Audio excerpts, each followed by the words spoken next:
Para narasumber sudah ada, kita bisa mulai. Kenapa ketika orang menikah itu pasti ada masalah? Karena menikah itu dua orang, dua pribadi dengan latar belakang berbeda, pikiran berbeda, keluarga berbeda, ide berbeda, tinggal dalam satu rumah selama 50 tahun.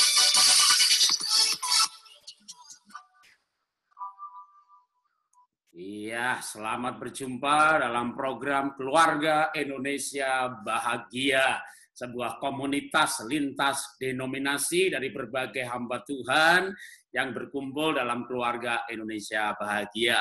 Selama bulan Agustus ini, walaupun mungkin di tempat lain temanya merdeka gitu ya, kita akan membahas pernikahan. Kalau bulan yang lalu Juli kita banyak membahas father and son, parenting, tapi bulan ini sampai akhir bulan saya berpikir kita akan membahas terus mengenai pernikahan. Dan malam hari ini telah hadir bersama kita ya ada yang pasti Pak Roni Daud Simeon dan Ibu ya, saya dan istri saya ngumpet sebentar di sebelah saya.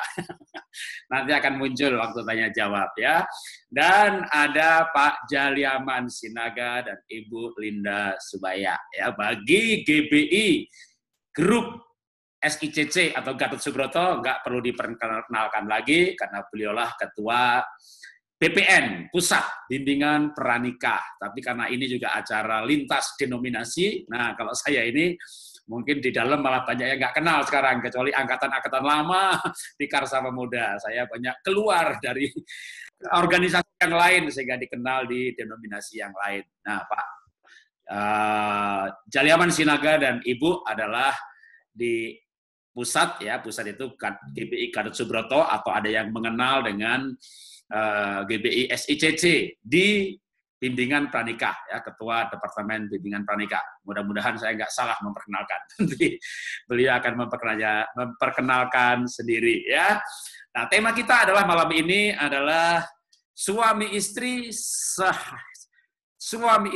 tim yang hebat yang saling melengkapi ya, dan narasumber utamanya ya Pak Jaliaman Sinaga dan Ibu Linda Subaya ya. Saya dan Pak Roni Daud ini pokoknya selalu siap sedia cadangan nasional.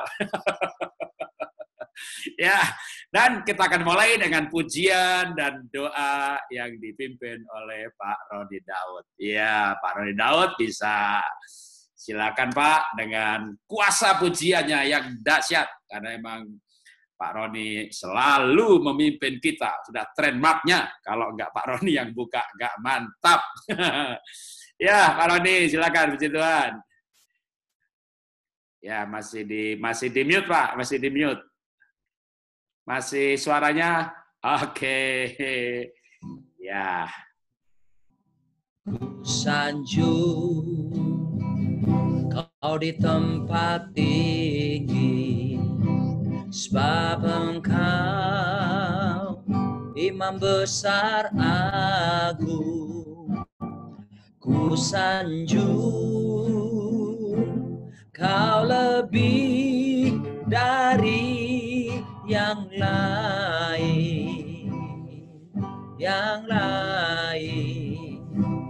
dan ku datang menyembahmu Tuhan. Ku sanjung kau di tempat tinggi, sebab engkau imam besar agung. Ku sanjung kau lebih dari yang lain, dan ku datang menyembahmu Tuhan. Kami datang ya Tuhan, dan ku datang menyembahmu kami datang menyembah-Mu dan ku Kita kan ada datang masalah di kirinya. menyembah-Mu Tuhan,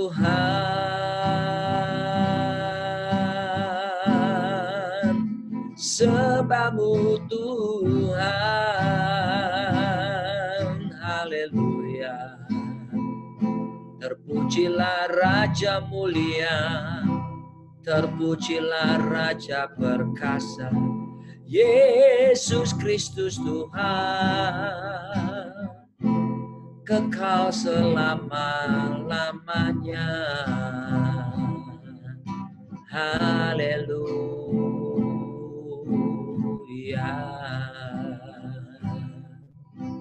Bersyukur Tuhan buat malam ini. Datanglah kerajaan-Mu, jadilah kehendak-Mu di bumi ini seperti di sorga. Datang kerajaan-Mu, jadi kehendak-Mu atas setiap kami seperti di sorga. Dalam nama Yesus, Raja di atas segala raja. Amin. Amin. Terima kasih Pak Roni buat pujian dan doanya. Selamat malam teman-teman semuanya yang mungkin baru pertama kali bergabung dalam acara kita setiap hari Senin ya. Kita memang berupa talk show, tapi sejak kita mulai acara ini pada akhir Maret, kita juga menyebutnya ini sebagai ibadah. Sehingga sejak itu sampai hari ini kita juga mengakhiri acara kita itu dengan perjamuan kudus. Jadi nanti misalnya ada yang mau bergabung, wah bisa tinggal dulu gitu ya, videonya tutup sebentar, ngambil roti sama anggur atau teh juga nggak apa-apa. Nanti Pak Roni Dawud akan pimpin kita dengan perjamuan kudus. Ya, nah malam hari ini kita akan berbincang-bincang ya, dan sebelumnya nanti setiap peserta akan mendapat kesempatan untuk bertanya. Boleh bertanya langsung dengan pencet reaksi ya, tanda jempol seperti ini gitu ya, lalu nyalakan sendiri audionya, lalu bertanya boleh. Atau sebelum bergabung ini sudah siap ya dengan pertanyaan, lihat brosurnya suami istri, tim hebat yang saling melengkapi. Nah, mungkin sudah, saya mau nanya ini nih gitu ya.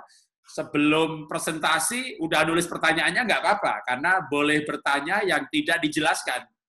Karena saya khawatir kalau pertanyaannya dibatasi, silahkan bertanya mengenai materi yang dijelaskan. Pasti pada nggak nanya. Pembicaranya pinter banget, jelasinya jelas banget, gitu ya. Mau nanya apa lagi, gitu ya. Wah, udah nggak perlu. Jadi boleh bertanya yang tidak dijelaskan, yang berhubungan dengan perbedaan suami istri, kesehatian suami istri, melengkapi suami istri, bahkan keluar dari tema asal masih suami istri, ya. Parenting kita nggak jawab, ya. Tapi selama masih suami istri, kita akan menjawabnya. Nah, tapi sebelumnya akan ada penyampaian terlebih dahulu sebagai fondasi ya untuk talk show kita, paling enggak ya ada arahnya di sekitar area apa sih malam hari ini. Dan kita menghadirkan Pak Jaliaman Sinaga dan Ibu. Nah, waktunya saya berikan ke Bapak. Kalau mau diulang dengan perkenalan, saya takut memperkenalkannya salah lagi. Ya, silakan Pak, Tuhan memberkati. Salam Pak Jarod, salam. Pak Roni, dan semua Bapak Ibu, pasangan-pasangan suami istri yang luar biasa malam hari ini. Jadi karena ini suami istri, jadi pembicaranya juga harus suami istri. Jadi istri saya ada kelas di sebelah, jadi saya panggil dulu Pak Jarod. Oke, siap. Ini hanya di kamar sebelah. Saya hanya 20 detik tidak sampai, hanya 10 detik saya panggil dulu. Pak Jarod silakan dulu, sampaikan dulu introduksi, saya panggil di kamar sebelah. Ya, siap. Ya, jadi teman-teman semuanya ya, kalau saya mengenal Pak Jaliaman dan Ibu ini sudah lama, dari tahun 90-an waktu saya berada di GBI Karsa Pemuda. Waktu itu gereja kami belum banyak cabang ya, bahkan belum ada tuh namanya ada Rock Ministry, ada Betani wilayah Sinode Betani belum, masih Pak Niko, Pak Arifin, Pak Alex itu 3 in 1 gitu ya. Dan saya jadi guru sekolah minggu masih waktu itu juga ya. Datang Pak Roni Daud, wah bawain firman Tuhan gitu ya. Datang Pak Roni Daud ke Karsa Pemuda nyanyi, wah saya terkagum-kagum, ini kecil-kecil pendek di mimbar. Kapan saya di mimbar gitu ya. Wah, lama-lama jadi teman juga kita gitu ya. Jadi kita ini sebenarnya kayak reunian gitu ya. Lalu saya menempuh jalannya masing-masing. Jadi Pak Roni Daud menggembalakan, Pak Jaliaman di kantor pusat. Nah, saya ini anak nakal yang keluar kandang. Wah, bikin yayasan, lalu melayani semua gereja. Tapi puji Tuhan, akhirnya kami dipertemukan kembali dalam persahabatan di dalam komunitas ini, yaitu Keluarga Indonesia Bahagia. Karena keluarga kita non-dogma, makanya kita jarang membahas dogma. Di antara kami, para narasumber, bahkan akan ada perbedaan dogma, bahkan ada perbedaan juga dalam hal pandangan terhadap keluarga. Tapi kami biasanya cukup memahami, dan sebagai sahabat kita tidak berdebat, tapi kami beberapa hal yang berbeda kami simpan sebagai keyakinan pribadi, kecuali di kelas di mana kita otoritas, ya kita yang menyelenggarakan, ya kita ngajar pendapat kita. Tapi di dalam berkomunitas bersama-sama ini kita mengajarkan nilai-nilai yang lebih banyak sama, toh perbedaan itu minor. Ya. Jadi kita semua di sini mau membangun tubuh Kristus. Nah, khusus lewat komunitas Keluarga Indonesia Bahagia ini, yang kita bangun adalah keluarga. Nah, kalau di hari Senin ini tidak akan ada nanti tema dogma, karena tema keluarga aja sampai Tuhan Yesus datang, materinya belum habis. Ya, dan kita akan mendengar secuplik ya mutiara yang indah pelajaran dari Pak Jaliaman. Silakan Pak, Tuhan memberkati Pak. Oke, baik. Bapak Ibu yang dikasihi Tuhan, merupakan kehormatan bagi kami berdua ini boleh melayani bersama dengan Pak Jarod, bersama dengan Pak Roni, bersama dengan Bapak Ibu sekalian. Saya melihat semua ada wajah-wajah yang luar biasa, wajah-wajah yang diberkati Tuhan, wajah-wajah yang diurapi oleh Tuhan. Nah, Bapak Ibu, izinkan kami dalam waktu yang singkat memperkenalkan diri. Nama saya Jaliaman Sinaga, istri saya Marilinda Sumbaya. Kami belum lama menikah, baru 35 tahun. Dikaruniakan 3 orang anak, pertama perempuan, kedua wanita, yang ketiga cewek. Jadi saya hanya cowok ganteng satu-satunya. Tetapi apa yang Tuhan beri, kami percaya itulah yang terbaik yang Tuhan berikan bagi kami. Dan Tuhan berikan 2 anak laki-laki ganteng, tiba-tiba sudah gede, alias menantu. Dan Tuhan berikan juga 3 cucu, ya. 3 cucu. Yang pertama laki-laki, yang kedua pria, yang ketiga cowok. Nah, luar biasa, ya. Tuhan kasih 3 anak cewek semua, Tuhan kasih cucu 3 cowok semua. Tuhan itu luar biasa, ya. Mungkin ada yang kenal dengan cucu kami yang kedua. Cucu kami kedua itu Andy Ambarita. Mantu. Cucu mantu. Cucu kami yang ketiga itu Lukas, ya. Jadi menantu kami yang kedua itu adalah Andy Ambarita, ya. Nah, Bapak Ibu, kami melayani sebagai di GBI di dalam bimbingan pra dan pasca nikah. Senang sekali berbicara tentang keluarga, apalagi tentang pasutri. Wah, ini passion kami ini Pak Jarod. Ya, tentang keluarga juga mencakup banyak, tapi kalau tentang suami istri ini, waduh, ini satu kesukaan bagi kami. Karena itu malam hari ini kami diminta berbicara tentang suami istri, tim yang hebat, saling melengkapi. Nah, saya pertama-tama mau bersaksi, ya. Saya bisa seperti sekarang ini oleh karena istri saya, ya. Saya tidak mungkin seperti saat ini kalau bukan karena istri saya. Artinya Tuhan maksud saya memakai istri saya untuk melengkapi saya. Semuanya karena Tuhan, tetapi saya bisa seperti sekarang ini oleh karena Tuhan memakai istri saya untuk memberikan pertolongan melengkapi saya. Begitu juga dengan saya sebagai seorang wanita, sebagai seorang istri bisa menjadi seperti ini karena adanya interaksi bersama suami. Karena yang saya lihat pernikahan itu bersinergi. Apa yang tidak ada pada suami dilengkapi oleh istri. Apa yang tidak ada pada istri dilengkapi oleh suami. Dan sinergi itu menghasilkan satu kekuatan. Karena firman Tuhan bilang tidak baik laki-laki itu seorang diri. Dengan hadirnya seorang penolong akan membuat pria lebih baik. Berarti pernikahan itu akan bersinergi menjadi sesuatu yang lebih baik dan menggenapi rencana Tuhan yang indah. Itu yang kami alami. Saya baru lihat ada rupanya Pastor Victor Varaknimela dari Belanda. Wow, satu kehormatan saya bisa melayani hamba yang diurapi ini. Waduh, luar biasa. Tadi ada juga saya lihat Linda Siagian dari Belgia. Wow, ini dari Europe. Ini luar biasa. Ada juga tadi Belinda dari Papua. Wow, luar. Oh, itu Ibu Linda Siagian dari Belgia. Wah, senang sekali bisa malam hari ini untuk bersekutu lewat Zoom ini. Dan satu hari kelak bisa mungkin kita ketemu di Belgia, ketemu di Belanda. Nah, Bapak Ibu yang dikasihi oleh Tuhan, malam hari ini kita bicara tentang suami istri. Ya. Suami istri itu Tuhan ciptakan laki-laki dan perempuan. Adam dan Hawa. Ketika Allah menciptakan manusia pertama, Adam dan Hawa, bahan bakunya aja sudah beda. Ya. Iya, nggak sama. Adam dibuat dari debu tanah. Wanita dibuat dari istrinya dibuat daripada tulang. Jadi satu dari debu, satu dari balung. Ya, tulang satu dari tulang. Jadi tulang sungguhan ya? Bukan tulang sinaga. Bukan tulang siagian ini, bukan. Ini tulang sungguhan ini. Nah, saya mau tanya dulu Ibu Linda dari Belgia. Ini coba langsung dibuka ya nanti kalau tanya. Bu Linda, saya mau tanya, kalau menurut pengalaman Ibu Linda, mana yang lebih keras? Kalau tulang sama debu, pasti kita tahu pasti tulang lebih keras. Tapi kalau pengalaman Ibu Linda, yang mana lebih keras? Laki-laki atau perempuan? Suami atau istri? Kalau pengalaman kata suami, Ibu.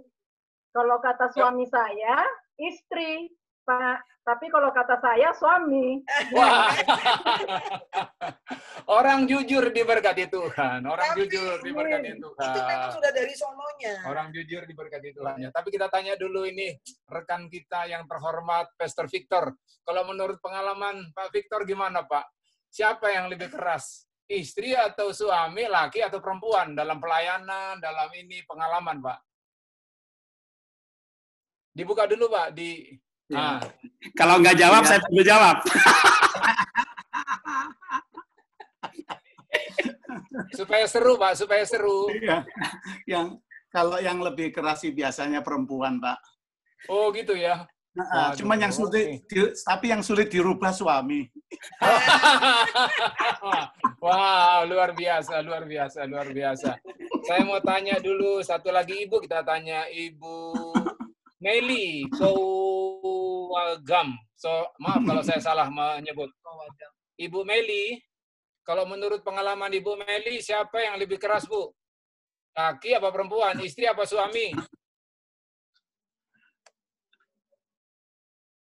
Ibu Meli bisa dengar suara kami? Ya.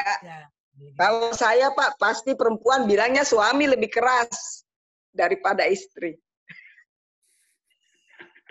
Kalau istri bilang suami. Kalau istri bilang suami ya? Ya. Oke. Dalam pengalaman kami, dalam memberikan seminar-seminar, itu 90% dibilang laki, bilang perempuan. Perempuan bilang laki, gitu ya. Persis seperti jawaban hari ini. Ya, juga. persis jawaban seperti hari ini. Tetapi saya percaya, kalau hati kita sudah dijamah oleh Tuhan, suami tidak berkata istri lagi, tapi suami berkata, aku yang lebih keras. Perempuan juga. Bukan kamu yang keras, aku yang keras. Ini si naga ini yang keras ini. Naganya kalau ngamuk, aduh bahaya nih naganya. Tapi ya, ini si naganya sudah dijinakkan oleh Tuhan. Kalau dulu si naga itu bahasa Batak itu artinya katanya sian najolo ganteng. Artinya katanya dari dulu ganteng. Tapi kalau sudah dalam Tuhan, dikuduskan, dikasih pengertian baru. Sibuk, artinya si naga itu singkatan sibuk nangani gerakan Allah. Jadi itu artinya si naga itu. Jadi puji Tuhan. Oke, jadi artinya dari semula sudah berbeda. Tetapi artinya memang manusia itu diciptakan menurut gambar dan rupa Allah. Tetapi mereka itu sehakikat, ya, equal in being, but different in function. Hakikatnya sama, tetapi fungsinya berbeda. Ya satu sebagai kepala, satu sebagai penolong. Nah, dalam hal ini wanita udah nggak bisa mempertanyakan lagi, itu adalah kedaulatan Tuhan di dalam kehidupan kita. Tetapi ingat, kepala daripada istri adalah suami, tapi nggak berhenti sampai di situ. Kita masih punya lagi big boss, karena kepala daripada suami adalah Tuhan. Jadi ada bos, tapi ada big boss dalam kehidupan kita. Nah, sejak manusia jatuh dalam dosa, Bapak Ibu, pasangan suami istri Adam dan Hawa, disitulah mereka saling mempersalahkan, ya. Disitulah mereka saling tidak menerima, komunikasi mereka rusak satu dengan yang lain. Tapi kita bersyukur Tuhan Yesus datang untuk memulihkan. Tuhan Yesus datang membawa pemulihan. Makanya ketika kita sambut Yesus, ketika kita percaya, terima Yesus sebagai Tuhan dan Juru Selamat kita, hubungan kita bisa dipulihkan kembali. Ini yang pertama, ya. Jadi memang penting bagi suami istri itu mengalami perjumpaan pribadi dengan Tuhan. Dan sama-sama sasarannya menuju kepada Tuhan. Ketika kita punya satu, sudah diselamatkan oleh Tuhan, dan sama-sama ingin membangun hubungan di dalam Tuhan, sama-sama menuju kedewasaan di dalam Tuhan, maka sinergi itu semakin kuat di dalam hubungan sebagai suami istri. Kemudian yang kedua, pentingnya pemulihan di dalam pernikahan. Pemulihan ini bisa terdiri dari dua faktor. Pertama, pemulihan sebelum kita menikah ada masalah. Dan yang kedua, pemulihan bisa juga timbul sesudah kita menikah. Jadi sebelum menikah itu mungkin ada bisa terjadi ya masalah oleh karena latar belakang, ada faktor salah asuh, ya mungkin ada orang tuanya yang KDRT, ada mungkin juga dia pengalaman dibully, ada pengalaman traumatis. Jadi dia sebelum menikah membawa segudang masalah. Ya, mungkin nggak segudang, walaupun sedikit, tetapi kalau tidak dibereskan, itu menjadi satu celah untuk suami istri sulit untuk bersinergi di dalam pernikahannya. Jadi betapa penting setiap kita, sebelum kita masuk dalam pernikahan, pastikan kita itu sudah pulih untuk pengalaman-pengalaman masa lalu kita, ya, gambar diri kita dan sebagainya, ya, pada masa lalu itu kita sudah dipulihkan. Karena kita nggak bisa mengulang apa yang terjadi di belakang kita, tetapi kita bisa merubah apa yang ada di depan kita dengan hari ini kita dipulihkan. Pengalaman-pengalaman traumatis pada masa yang lalu sebelum kita menikah, bila belum itu dipulihkan, itu nanti bisa menjadi pemicu masalah di dalam pernikahan. Masalahnya mungkin sedikit aja, nanti bisa menjadi masalah yang besar. Ya, misalkan ada seorang wanita, dia menikah berharap karena dia tidak mendapatkan kasih sayang dari papanya, bahkan juga dari mamanya juga, dia berharap dari suaminya nanti dia akan mendapatkan kasih sayang. Ternyata apa yang diharapkan tidak ditemukan. Karena pasangannya berharap begitu juga. Ya, jadi saling menuntut. Jadilah pernikahan yang akhirnya saling menuntut. Karena mereka merasa, kalau saya menikah, mungkin figur ayah saya hilang dulu, saya bisa temukan di dalam diri suami saya. Begitu juga si suami. Figur mama saya yang hilang, saya akan dapatkan di istri saya. Ternyata ketika mereka menikah tidak menemukan. Akhirnya mereka saling menuntut. Makanya ada satu judul buku yang sangat bagus, judulnya Save Your Marriage Before You Get Married. Selamatkan pernikahan Anda sebelum Anda menikah. Wah, saya ketika baca buku ini pertama-tama, saya melihat judulnya, saya agak kaget. Ya, bagaimana mungkin? Bagaimana mungkin kita menyelamatkan, menikah saja belum? Tetapi maksudnya ialah bahwa masalah-masalah yang lalu, yang belum kita bereskan, yang belum dipulihkan, itu akan pemicu masalah di dalam pernikahan yang kita jalani kelak. Karena itu pastikan masalah-masalah yang sudah terjadi pada masa yang lalu, mari kita pulihkan. Kita minta pemulihan dari Tuhan. Apakah itu mungkin kita merasa gambar diri kita, atau pengalaman-pengalaman traumatis, pengalaman-pengalaman yang tidak menyenangkan, ya mungkin kita tidak melupakan, bisa tetap ingat. Tapi yang penting ialah kita sudah mengalami pemulihan. Buktinya mengalami pemulihan ialah kita ingat, tetapi kita sudah bisa tersenyum ketika mengingat itu, bahwa itu satu pengalaman. Justru kalau kita mengalami satu kemenangan yang Tuhan izinkan dalam masa-masa yang lalu, ternyata itu satu investasi yang bisa jadi berkat yang kita bisa bagikan pada hari-hari di kemudian hari dalam kehidupan kita. Mungkin satu tips dari kami, karena kami sudah menikahkan 2 anak wanita, ya. Jadi salah bentuk ya bagaimana mereka punya pengalaman masa lalu dalam kehidupannya. Biasanya kita cek begini, bagaimana kalau, karena anak kami perempuan, berarti ada pria yang mendekati dia. Kita tanya sama pria itu, bagaimana hubungan kamu dengan ibu kamu? Terus kalau dia bilang, waduh, saya sama ibu saya tuh benci sekali. karena ibu saya tuh meninggalkan kami dan bla bla bla, atau pokoknya dia nggak sayang sama ibunya. Itu sebagai satu tanda sebenarnya pria itu belum pulih dengan ibunya. Ya, tetapi kalau seorang pria mengasihi ibunya, maka dia pasti akan mencintai ibu daripada anak-anaknya kelak. Dan itu yang kami tanya ketika anak kami, selalu memang kami katakan, ketika kamu kenal satu cowok, belum dalam hubungan tapi sudah mulai naksir, kasih kenal sama daddy, sama mama. Dan kami tanya juga selalu, tapi tidak interogasi. Sambil ngobrol, santai aja. Nah, kalau anaknya bapak ibu misalnya pria, berarti kan ada wanita. Tanya hubungan dengan papanya. Seorang wanita yang hormat sama papanya, saya pastikan dia akan tunduk kepada suaminya. Tapi kalau seorang wanita, ya ketika dibesarkan, dia pengalaman traumatik, dan dia membenci ayahnya, dia memberontak kepada ayahnya, dia nggak suka dengan ayahnya, biasanya penundukan diri kepada suami juga kurang. Nah, ini satu tips ya, pengalaman dalam kehidupan kita untuk kita jalani yang boleh juga kita lakukan dalam hidup kita. Dan puji Tuhan, karena dua anak menantu kami, ketika kami tanya, dia dekat, mereka dua-duanya sayang sama mamanya, puji Tuhan. Mereka juga kami lihat senang kepada sangat sayang sama istrinya. Oke, jadi yang pertama tadi, suami istri, pria dan wanita diciptakan sederajat menurut gambar dan rupa Allah. Yang kedua, pentingnya pemulihan sebelum pernikahan dan sesudah pernikahan, masalah-masalah yang kita alami. Karena saya tidak kenal istri saya dulu ketika masa pacaran seperti saya kenal. Jadi kadang-kadang bisa juga terjadi konflik. Dan semakin kita dekat, justru orang yang paling semakin dekat itu orang yang paling berpotensi melukai hati kita. Makanya selalu perlu pemulihan. Nah, jadi yang terakhir. Tahu siapa orang yang paling berpotensi melukai hati saya? Ya ini yang baju garis-garis di sebelah saya ini. Sama juga. Yang paling berpotensi mengecewakan saya yang ini, yang di sebelah kanan. Kami punya quote.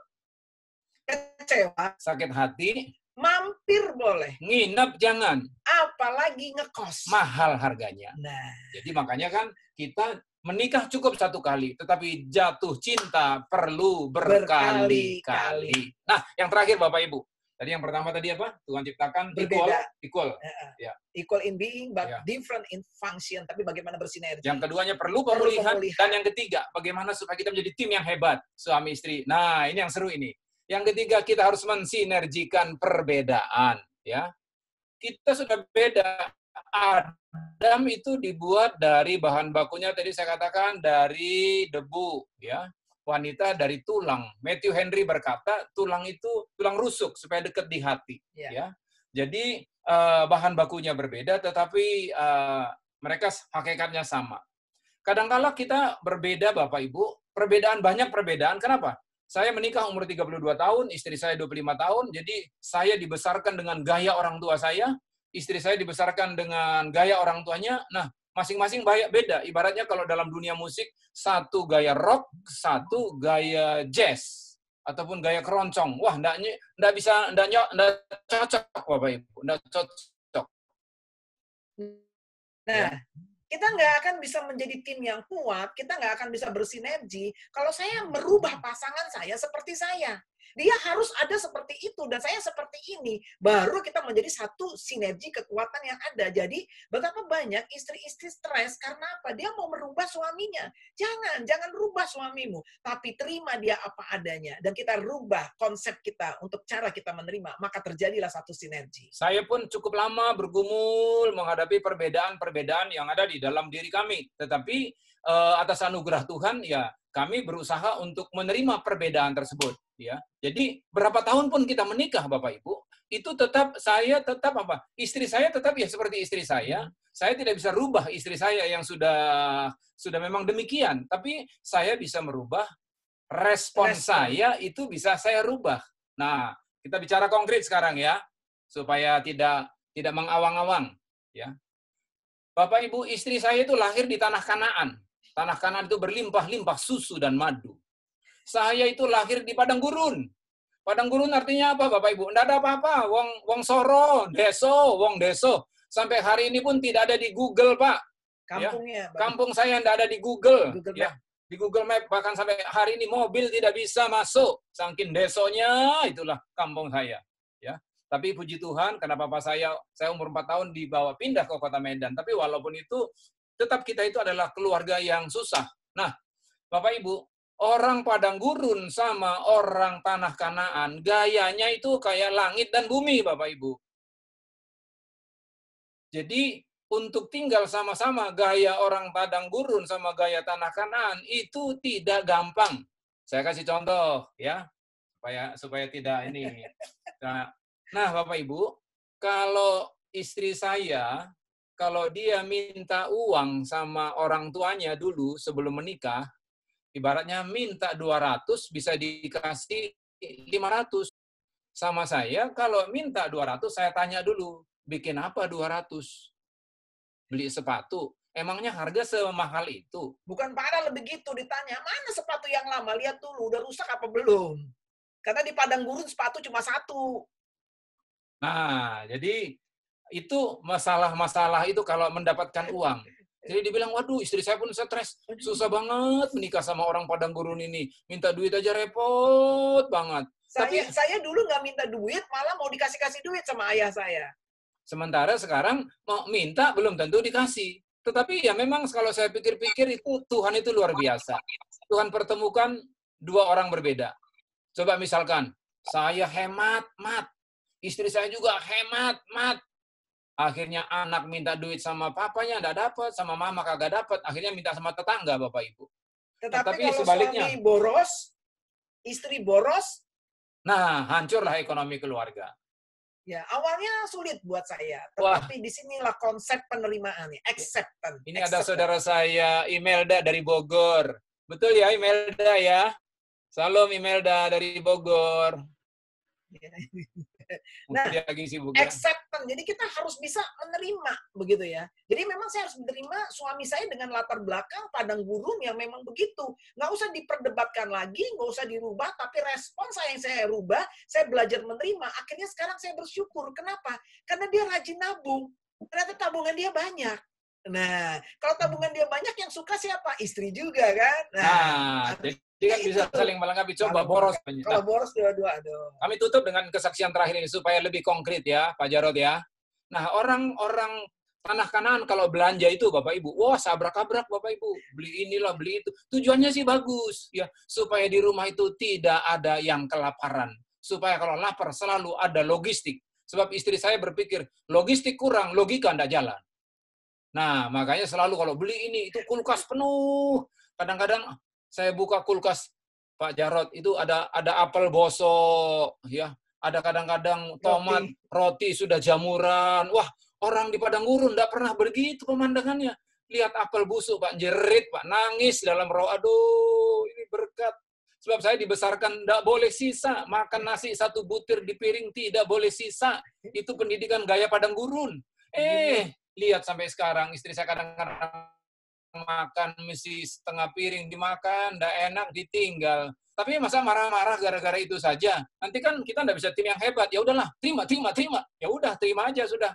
Biarlah Tuhan yang berbicara. Nah. Jadi saya paling nggak suka kalau belanja ditemenin sama Pak Jariaman. Soalnya apa? Barang yang sudah saya taruh di keranjang itu, di troli, nanti bisa-bisa pas mau saya bayar, kok nggak ada barangnya. Disortir sama dia.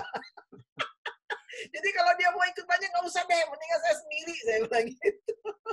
Ya, waktunya ini sudah 21 menit. Tapi semuanya dengan sukacita. Kalau kita bisa menerima, acceptance, Pak. Kuncinya acceptance. Artinya apa? Ada sesuatu hal yang kita nggak bisa rubah, maka kita harus accept. Kalau kita nggak accept, kita akan stres dalam kehidupan ini. Tapi kalau kita accept, berarti terjadi sinergi yang kuat. Menjadi satu kekuatan, menjadi pasangan yang hebat. Oke, jadi saya lihat di jam saya sudah jam 21 menit 35 detik. Saya kira saya tidak perpanjang lagi, nanti kita bisa talk show aja, berbincang-bincang. Jadi yang pertama tadi, Tuhan ciptakan Adam dan Hawa equal, tapi setelah jatuh dalam dosa, mereka saling mempersalahkan. Tapi puji Tuhan, Tuhan Yesus memulihkan. Dan yang kedua, perlu pemulihan, baik sebelum menikah, kasus sebelum menikah dan sesudah menikah. Dan yang ketiga, perlu kita mensinergikan perbedaan. Kalau perbedaan itu disinergikan, maka kita jadi tim yang tangguh. Tapi kalau perbedaan itu kita pertentangkan, kita terus cek. Tapi kalau perbedaan itu disinergikan, cocok. Nah, kalau cocok, tim yang tangguh. Keluarga Indonesia bahagia. Bahagia Mantap. luar biasa. Saya serahkan ke Pak Jarod dan Ibu Esther yang diurapi Tuhan.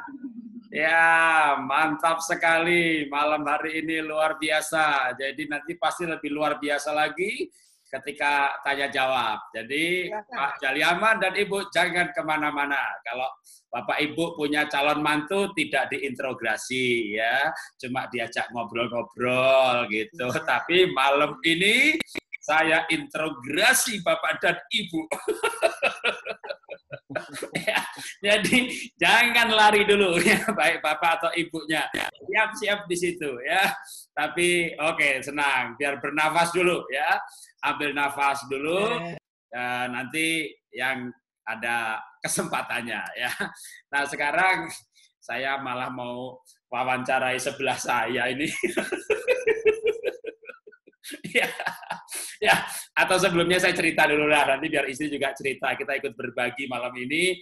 Kalau saya sedang banget dengan Pak Jalaman dan Ibu, karena mirip banget ya, itu orang Kanaan menikah dengan padang gurun, itu istilahnya ya. Kalau saya ini ada tambah bedanya lagi, kalau Pak Jaliaman kan belakangnya Sinaga, ya Ibu apa ya, Sembaya, setahu saya sama-sama dari Sumatera Utara. Saya ini perbedaannya lebih jauh lagi. Saya Jawa, istri Tionghoa. Jadi kalau saya bukan pakai istilah Kanaan padang gurun. Dalam skala ekonomi, kalau garis kemiskinan itu ada di lobi. Nah, konglomerat itu pentok, ya penthouse-nya itu di lantai 30. Nah, istri saya ini keluarga lantai 8.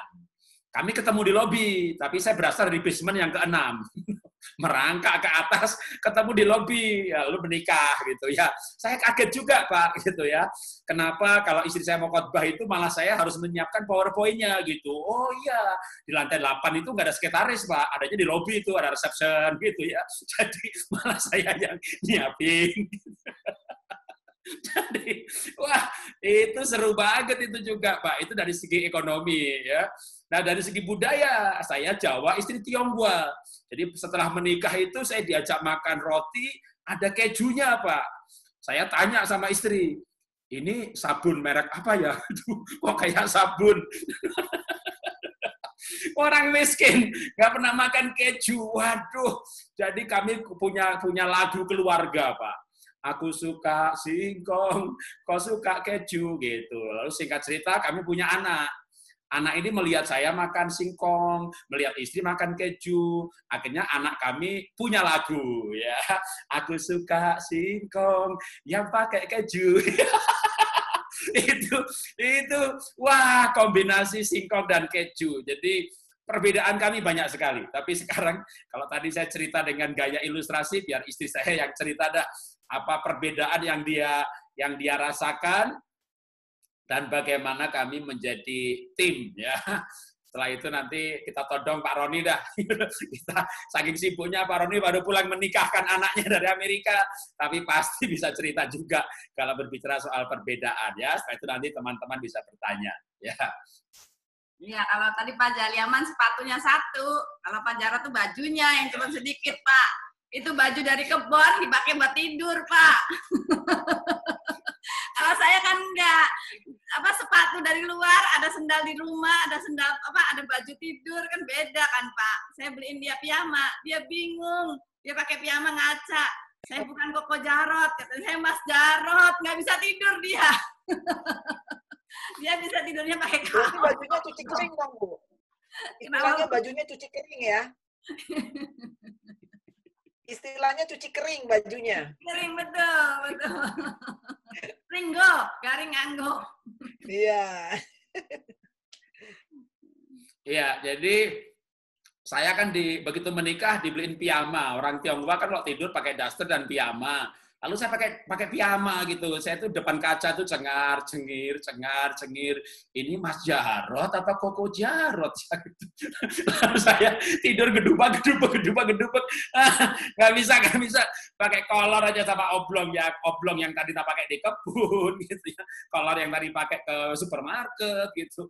Ya dari dulu kan nggak ada saya itu waktu kecil itu baju tidur, baju luar rumah, baju dalam rumah gitu nggak ada. Bajunya cuma satu gitu ya. Terus saya 27 tahun miskin, jadi ya nggak bisa pakai baju mahal. Ya ini batik ini istri saya tuh sering ngajak saya tuh ke mall gitu. Dia bilang sama saya, kamu kan pengusaha, ya usahanya besar, nasional, pegawainya ratusan, sering keluar negeri, terus anak-anak juga di luar negeri, kamu juga sering khotbah. Lalu di mall itu ada counter batik yang sutra gitu loh ya. Satu baju tuh 3 juta, 4 juta gitu. Tak liatin gitu. Cek larangnya 4 juta. Saya bilang, saya 2 juta ke Tanah Abang dapat selosin. Jadi saya ini memang, aduh, kelamaan hidup di padang gurun kalau istilahnya Pak Jaliaman ya, kelamaan miskin. Jadi ketika dompet saya itu sudah kaya ya, dompet saya sudah kaya, rumah saya besar, tapi otak saya ini ya pokoknya gimana ngirit aja gitu, pikirannya itu gimana ngirit. Jadi begitu menikah orang Tionghoa kan sukanya makan di luar. Coba Anda ke Pantai Indah Kapuk, ke Pluit ya, ke Gading Serpong, pokoknya perumahan yang orang Tionghoanya banyak, itu restorannya banyak. Bintaro kan banyak orang Indonesia yang diberkati gitu ya. Restoran nggak banyak. Jadi begitu menikah, ya istri saya kan orang Tionghoa, makan di restoran, bawa anak-anak, anak-anak senang, istri saya senang makan di restoran. Saya diem aja. Kenapa saya diem? Saya mikir, ini kenapa tempe 15.000 ya? Ini di pasar cuma 5.000, dipotong 2 bisa ini. Gitu ya. Jadi kalau di restoran itu saya mikir melarang apa, mahal banget. Itu perbedaan-perbedaan yang kami alami. Tapi ya singkat cerita, kami menikah sudah 30 tahun. Anak pertama sudah menikah, 2-3 belum ya. Nah selama 30 tahun menikah itu ya cukup panjang. Kira-kira kalau kami ingat-ingat itu bisa 5-7 tahun. Kami itu butuh waktu untuk memahami, menerima, menyesuaikan. Sehingga hari ini, wah, saya batik, dia batik. Nanti kalau mau pergi pelayanan, dia sudah siapin baju yang bukan batik, ya saya cari yang bukan batik. Gitu ya. Jadi kami harus sehati, bukan sehati lagi. Kami harus satu gaya. Ya. Nah, tak kasih kesaksian, kenapa harus satu gaya? Dulu saya ngotot, saudara, pokoknya harus sederhana, nggak boleh hedon, nggak boleh gaya mamon, nggak boleh gaya mewah, gitu. Lalu dia ya pengen gaya dong, bukan gaya, pengen tampil elegan dong, orang diberkati, gitu. Jadi kami pergi, dia gayanya gaya ibu-ibu diberkati, gitu. Sayanya sederhana, lalu kami isi bensin. Nah, pas ada pakai sopir, saya setir sendiri. Jadi saya keluar dari mobil, bayar bensin. Wah, itu pegawai bensinnya bilang begini, Mas, sudah lama kerja sama ibu. Saya dikira sopirnya. Wah, sejak itu saya kapok, saudara. Saya komitmen, suami istri harus sehati, suami istri harus serasi, suami istri harus saling melengkapi, ya supaya nggak dikira bos sama sopir. Jadi itu ya kita berbagi pengalaman ya. Nanti kalau pas sekolah Alkitab, Pak Roni Daud ada di sekolah Alkitab, saya jadi dosen di situ. Nah, saya tidak bercerita ya. Ada sistematikanya, ada ayat Ibraninya ya, tapi hari ini kita talk show, kita seperti berbincang-bincang, tapi saya yakin Bapak Ibu akan mendapat esensi ya. Kita akan selipkan juga pengajaran-pengajaran ya. Nah, sekarang Pak Roni Daud, silakan Pak Roni. Kami berdua masih jet lag ini ya. Sekarang udah ngantuk sekali jadi oksigen sudah berkurang dari otak jadi agak kurang apa namanya. tapi begini, saya senang lihat Pak Jaliaman sama Ibu, Pak Jarod sama Taci. Haya. Ya. Dan saya dengan istri sama juga seperti Pak Jarod ya. Saya dari keturunan Jawa plus Manado. Lalu istri saya dari keturunan Tionghoa gitu ya. Dan kami menikah seperti itu. Ada banyak perbedaan-perbedaan. Tapi ternyata nikmat sekali perbedaan itu. Saya mencoba untuk melihat tentang kekuatan sinergi ya, karena tadi bapak-bapak ini sudah luar biasa, ini malah saya banyak belajar dari mereka tadi. Jadi satu kuda itu sanggup menarik beban itu 250 kilo, itu satu kuda. Tapi kalau 2 kuda, dia mampu menarik 6.500 kilo. Ya, jadi Anda bisa bayangkan ketika sinergi 2 kuda itu berlipat kali ganda kekuatannya. Bukan berarti suami istri kayak kuda ya. Walaupun seringkali mungkin diranjang gaya kuda gitu. Itu Pak Jarod punya istilah itu. Nah, apa namanya? Tetapi yang kami yakini ketika kita membangun rumah tangga, latar belakang apapun setiap kita, maka kami berdua selalu belajar untuk back to the original purpose. Kembali kepada tujuan mula-mula. Kenapa sebuah keluarga itu diciptakan?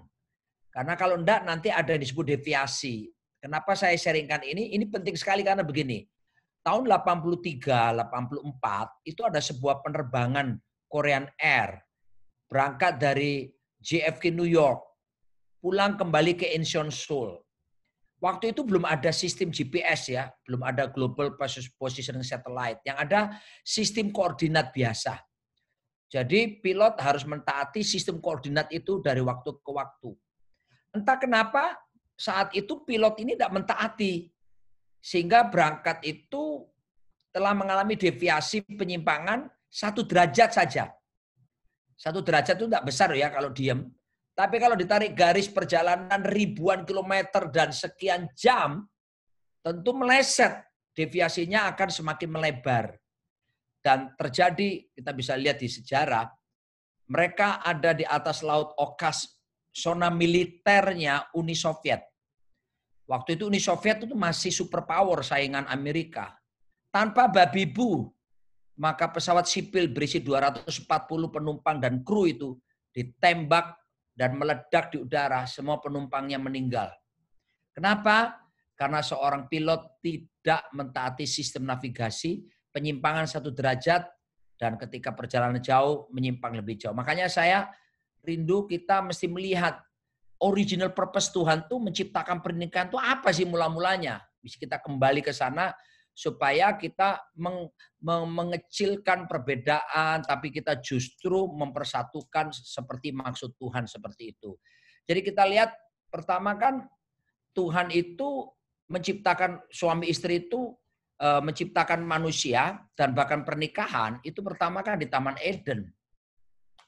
Eden kan artinya the place of the presence of God, tempat hadirat Tuhan. Nah, ketika perbedaan pasti ada, suami istri kan kayak piano itu, ada touch yang putih, ada touch yang hitam gitu ya. Tapi kan kalau dimainkan bersama-sama jadi indah. Tetapi kalau cuma do saja itu kan enggak enak. Do kan do re mi fa sol la si do. Kalau do kan do terus gitu aja lah. Kalau nyanyi misalnya kayak tadi saya mulai nyanyi ku sanjung misalnya do ku sanjung kau di tempat tinggi sebab engkau imam besar agung, mendem tuh bahasa Jawanya ya. Itu kita bisa mabok gitu ya. Itu Pak Victor ngerti itu ya.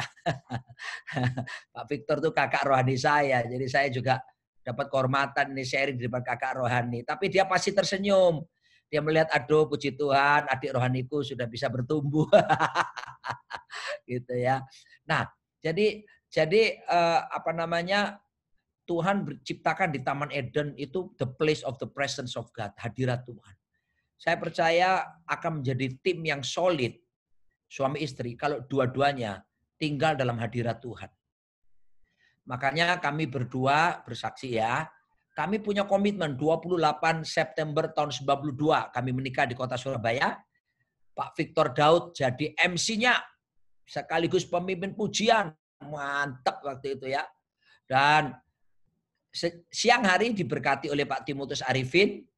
Malam hari, malam pertama itu, saya ngomong sama istri saya gini, tadi siang kita sudah pemberkatan nikah, sudah janji nikah. Tapi boleh enggak saya tambah 2, saya bilang begitu. 2 perjanjian lagi.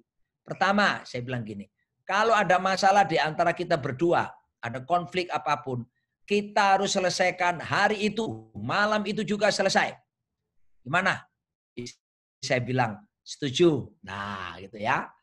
Lalu yang komitmen kedua yang kita tambahkan adalah setiap bangun tidur, kita bangun pagi-pagi. Ya itu komitmen ya. Soal waktu kan silakan Anda pilih. Tapi kami berdua buat komitmen. Setiap jam 5 pagi kita bangun tidur. Ngapain?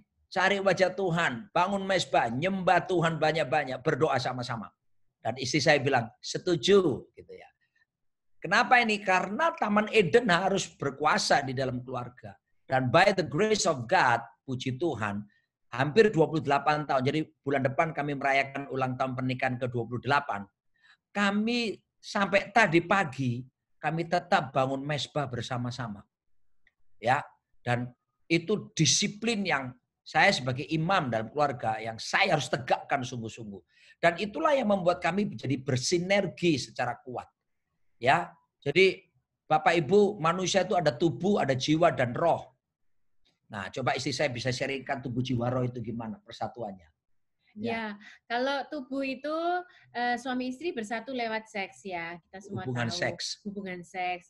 Kalau di dalam roh kita bersatu karena kita satu baptisan. Satu Tuhan. Nah, satu Tuhan. Tapi di dalam jiwa itu, ya di dalam jiwa ada pikiran, ada perasaan, ada kemauan. Nah, justru yang seringkali ada permasalahan, seringkali yang tidak bisa match itu justru di area jiwa. Karena kita sama-sama beda latar belakang, beda karakter, beda pola asuh, beda pendidikan. Disinilah area-area sensitif yang dimana kita harus sama-sama mensinergikan di area seperti ini gitu ya. Karena pada waktu let's say Pak Roni menikah umur 28 tahun, saya umur 20 tahun. 28 tahun sebelumnya dia hidup dengan pola asuh, dengan pendidikan seperti itu. Dan saya hidup dengan pola asuh orang tua saya yang sangat berbeda latar belakang, dan itulah yang harus disinergikan. Bagaimana mensinergikan? Justru lewat mezbah keluarga itu tadi kita mensinergikannya. Dasarnya, dasar ayatnya Kisah Rasul ya, Kisah Para Rasul, di mana di situ dikatakan ketika para rasul itu berdoa bersama, dalam artian di sini bersama-sama ya Bapak Ibu ya. Di situ mereka terjadi kesepakatan, di situ mereka kesehatian, sepikir Bapak Ibu. Kalau dibilang sepikir seharusnya mana mungkin ya, suami istri kan beda pola pikir, tapi justru dalam mezbah keluarga, disitulah terjadi kesepakatan, satu pikiran Bapak Ibu. Ya, jadi itu yang pertama yang kami disiplin lakukan selama 28 tahun pernikahan ini, dan biarlah sampai nanti Yesus datang menjemput kami. Ya. Lalu kemudian yang berikutnya itu bicara Taman Eden. Yang berikutnya justru di Taman Eden itu Tuhan kasih tugas sama si Adam kan, supaya usahakan. Itu bicara tentang kita sebagai suami mesti melakukan tugas sebagai seorang yang bekerja dan sebagainya. Bahkan kebutuhan pekerjaan Adam diberikan tugas oleh Tuhan itu sebelum ada Hawa kan. Jadi sebetulnya buat saudara-saudara yang menikah di sini, kebutuhan utama pria yang pertama itu sebenarnya pekerjaan, baru kemudian istri gitu ya.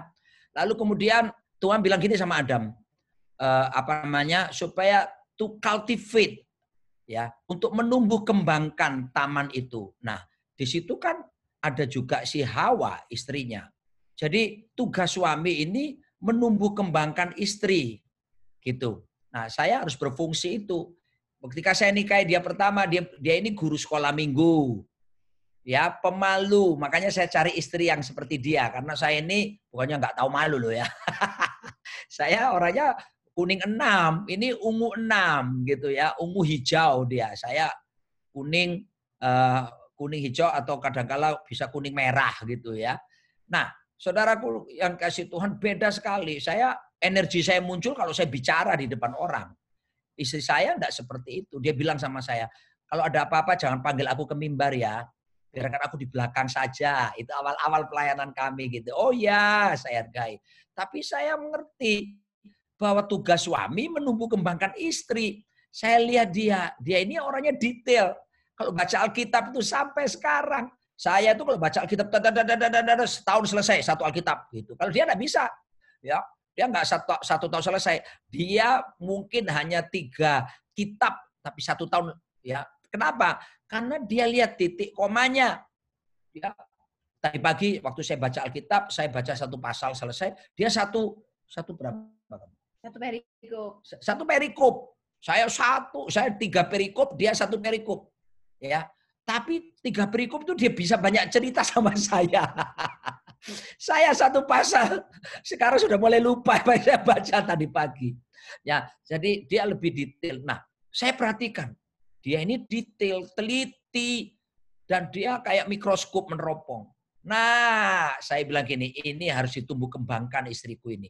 Tadinya pemalu, ini harus saya sebagai suami punya tanggung jawab itu. Nah, saya kemudian bawa dia belajar kursus-kursus bersama, saya ikuti seminar-seminar saya ajak, lalu pelayanan ya saya ajak bareng-bareng saya.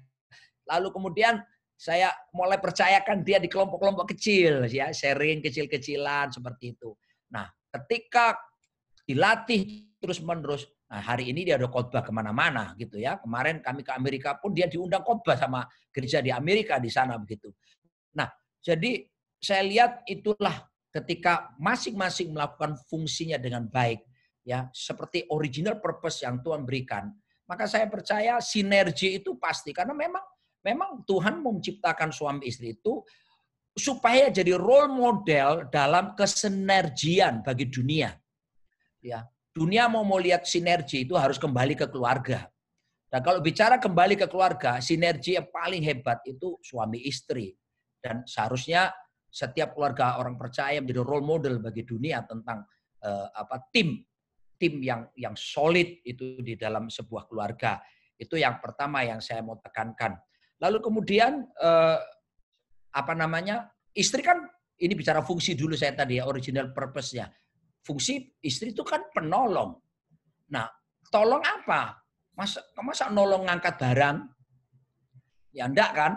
Nolong di sini tuh nolong supaya suaminya bisa berfungsi penuh seperti yang Tuhan inginkan di tujuan mula-mula itu. Jadi makanya dia sekarang yang suka mengingatkan saya kan di Taman Eden. Dia yang mengingatkan saya untuk tetap setia di dalam doa, dalam hubungan pribadi saya dengan Tuhan. Dia yang jadi penolong untuk terus menguatkan saya. Terus dia yang juga mengingatkan saya menjadi penolong buat saya untuk saya, karena suami itu kan dapat tugas menjaga Taman Eden.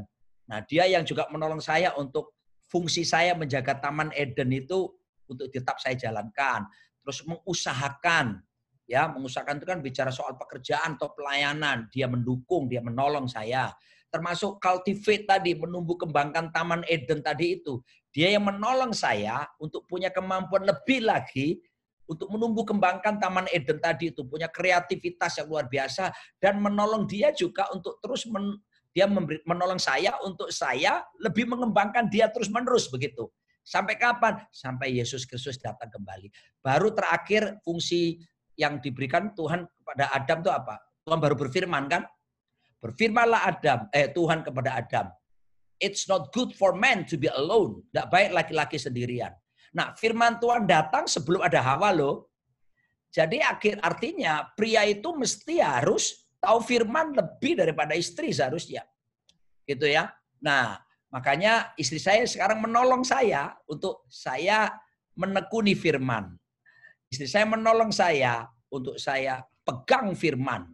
Seperti itu. Jadi fungsi penolong ini luar biasa. Ketika dikerjakan, saya yakin sinergi ini terbangun luar biasa. Yang pertama.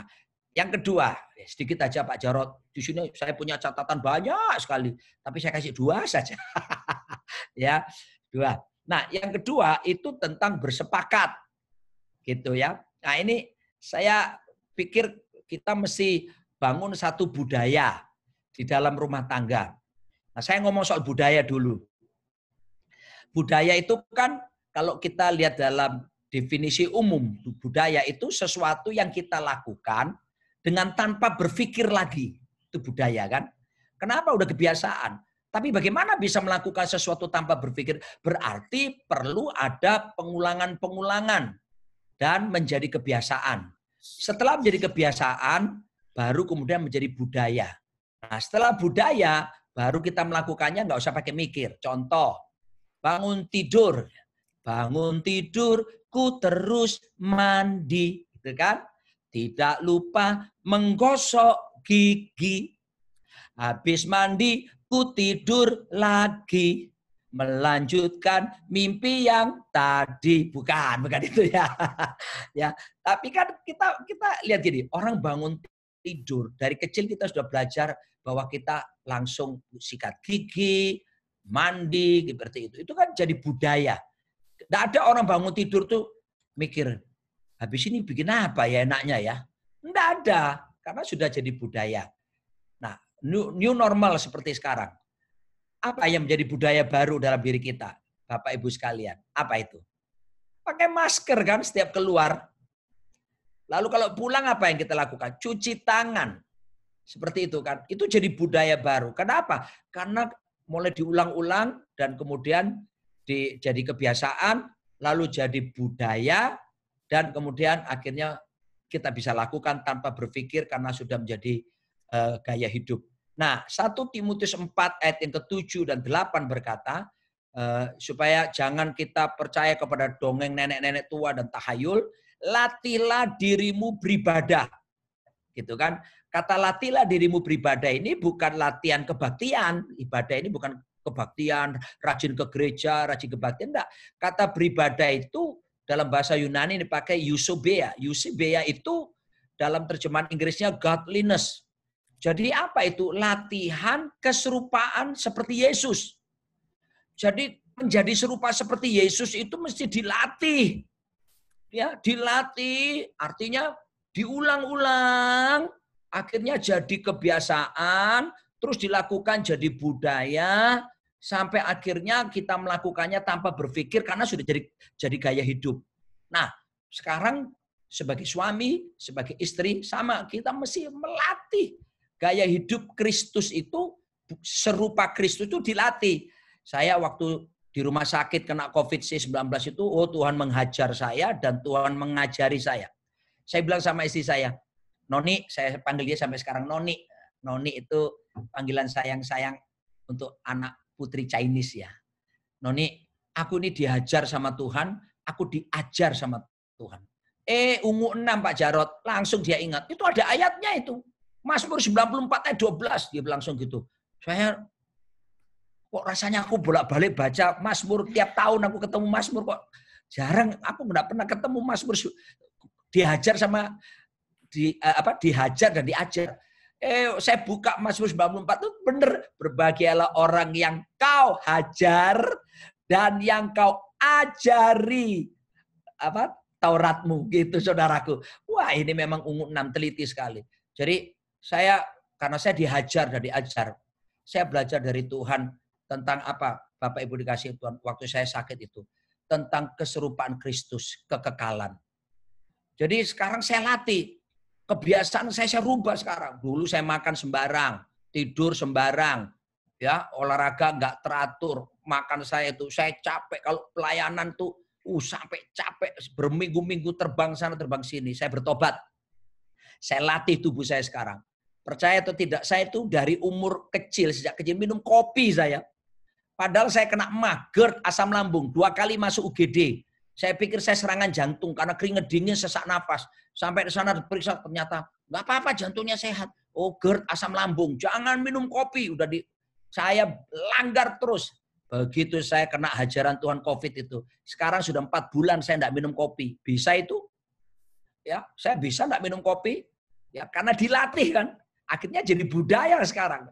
Ya, orang pamer-pamer, apalagi kemarin ke Amerika kan, waduh kopi orang gini-gini. Saya tenang aja, saya bilang, Pak Roni pilih apa? Water please. Banyu putih aja wes aku. Ya, saudaraku dikasih Tuhan. Lalu kemudian apalagi? Saya sekarang rajin latih makan apa? Saya tidak ada gula loh ya. Artinya saya bukan diabetes. Tapi saya sedang mengantisipasi usia saya bertambah. Ya, proses pencernaan ini sudah lain ini. Metabolisme sudah berbeda. Saya latih sekarang. Aku tidak mau minum minuman yang bergula. Saya coba latih sudah. 4 bulan saya bisa loh. Saya rajin minum air putih lah. Gula saya dapatkan dari mana? Buah-buahan. Ya, saya makan buah. Di situ kan ada gula, unsur gula. Jadi saya bersyukur ya, turun 6 kilo, badan saya fit. Sekarang olahraga tiap hari. Saya jalan cepat 5 kilo tiap hari. Wah, gitu ya, sampai keringetan gitu. Nah, itu ternyata bisa dilatih kok. Ya, jadi apalagi kalau kita lihat keserupaan Kristus ini mesti dilatih. Jadi sekarang saya belajar ngelatih bagaimana pola pikir saya. Yang dulunya ada ngeres-ngeresnya, ya kan tidak ada yang tahu kan. Kita pria kadang-kala ada pornografi yang kita pikirkan. Sekarang Roh Kudus ngajari saya. Latih supaya Filipi 4:8 itu. Semua yang benar, semua yang suci, semua yang manis, semua yang adil, semua yang disebut kebajikan, semua yang sedap didengar, patut dipuji. Pikirkanlah. Nah itu mulai saya latih. Cara ngomong, bertindak, berperilaku. Dilatih seperti itu. Ketika pelatihan itu lama-lama jadi kebiasaan. Saya jadi bersyukur. Artinya begini loh. Artinya begini. Artinya kita jadi hidup menyenangkan Tuhan. Ya. Keserupaan Kristus itu menjadi sesuatu yang menggairahkan dalam diri kita seperti itu. Dan ketika kita sama-sama berdua melatih diri menjadi tim yang solid dalam rumah tangga, saya percaya melatih kesepakatan juga. Ya, tadi Pak Jaliaman sama Ibu bagus banget melatih untuk menerima perbedaan-perbedaan. Wah, ini dia enggak mudah itu. Tapi kalau latihan terus dilatih, jadi kebiasaan, lama-lama jadi budaya. Kalau sudah budaya, kita melakukannya tanpa berpikir lagi karena sudah menjadi gaya hidup setiap kita. Itu dari kami. Haleluya. Matur suwun Pak Jarot. Oke, terima kasih Pak Roni Daud dan Ibu. Ya, teman-teman, kita sekarang akan masuk sesi tanya jawab. Ya, siapa yang mau bertanya boleh kasih tanda jempol, lalu nyalakan mic-nya. Ya, pertanyaannya boleh ditujukan ke saya, boleh langsung bilang saya mau tanya sama Pak Jaliaman dan Ibu, boleh ya. Atau saya mau tanya sama Pak Roni, boleh ya. Atau kalau mau bertanya ke siapa aja ya, berarti ditujukan ke saya, nanti tak lempar ya ke Pak Victor Farabella. Jadi pokoknya kalau pertanyaannya nggak ditujukan ke siapa, saya akan lempar ke siapa saja yang ada wajahnya di sini untuk menjawab ya. Oke, kalau belum ada yang bertanya, saya akan bertanya ke Pak Jaliaman dulu ya. Kan tadi saya udah bilang nih, jangan kemana-mana Pak, saya mau tanya Bapak ya. Jadi habis saya bertanya ini, tolong ya peserta tanyain kita ya, terserah pilih yang mana yang mau ditanyain ya. Nah Pak Jaliaman, saya ini terus terang ya, saya ini suka mengagumi orang lain ya dalam bidang-bidang tersendiri tentunya ya. Pak Roni pujiannya ya, gaya khotbahnya yang semangat. Ibu Nancy, Ibu Roni Daud ya, yang diam-diam gitu kalau bicara dalam gitu ya. Kan saya waktu ngajar sekolah Alkitab kan Ibu jadi murid gitu ya. Nah itu waktu bertanya, tajam nih gitu. Waktu jawab, jelas nih gitu ya. Nah untuk Pak Jaliaman, saya tuh kagumnya nih, ini orang di mimbar suami istri berdua saut-sautan gitu. Wah, nyambung banget kalimat demi kalimat gitu ya. Kalau saya itu ya, saya biasanya khotbah 30 menit. Terus tanya jawab, ya istri ikut jawab gitu ya. Tapi kalau saut-sautan gitu kok belum bisa.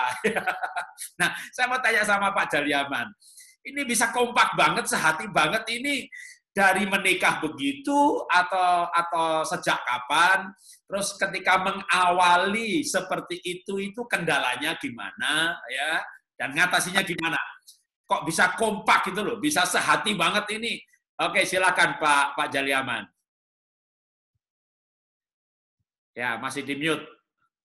Masih suaranya belum ada? Nyalain dulu suaranya. Ya, oke.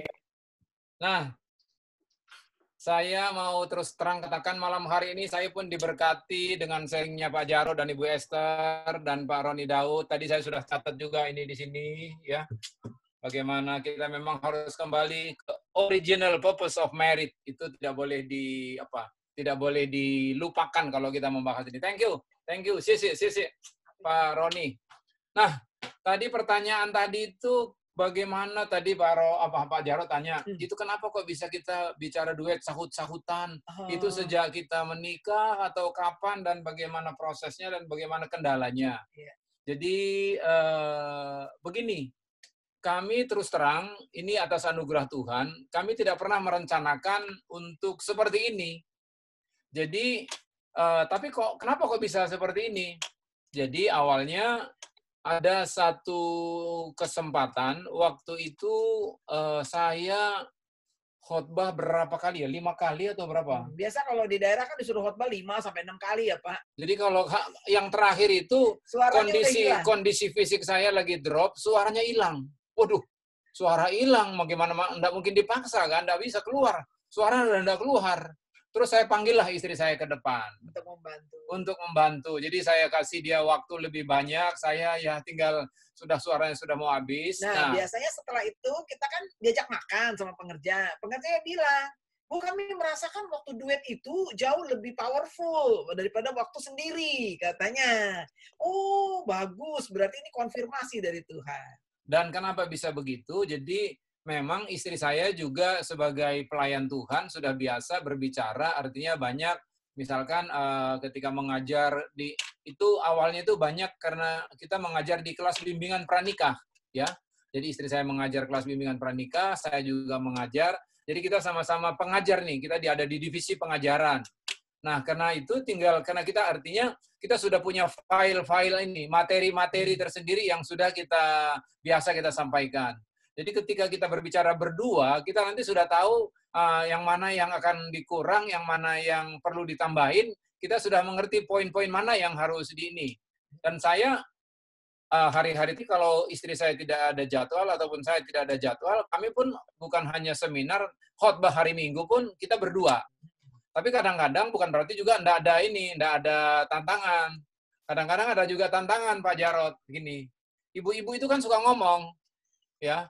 Jadi kadang-kadang dia sudah terlalu lama ngomong, jadi matung jadinya. Jadi kayak patung, seperti kelamaan, kesuwen Pak ngomongnya.